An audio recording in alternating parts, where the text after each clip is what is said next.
भयकथा तळघर. तो जुना वाडा गावाच्या टोकाला उभा होता. कोणीही त्या वाड्यात जात नसे, कारण वाड्याखाली एक तळघर होतं. लोक म्हणायचे, एकदा जो तळघरात गेला तो परतवर आला नाही. अमोलला या अफवा खोट्या वाटायच्या. एका पावसाळी संध्याकाळी तो मित्रांशी पैज लावून वाड्यात गेला. वाड्याचा दरवाजा उघडताच किरकिर असा आवाज झाला. हवेत ओलसर कुपटवास पसरला होता. मागच्या बाजूला एक लाकडी दार होतं.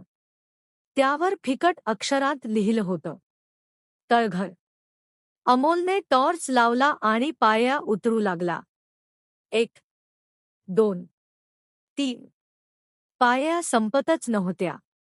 अचानक टॉर्च लुकलुकला आणि ठक, दार आपोआप बंद झालं.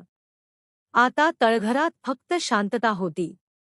आणि मग तू पण आलास, कानाशी कुणीतरी कुजबुजलं. अमोल घाबरून वळला. पण तिथे कोणीच नव्हतं.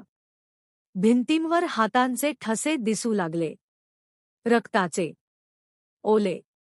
जणू कोणी आतून बाहेर यायचा प्रयत्न करत होता.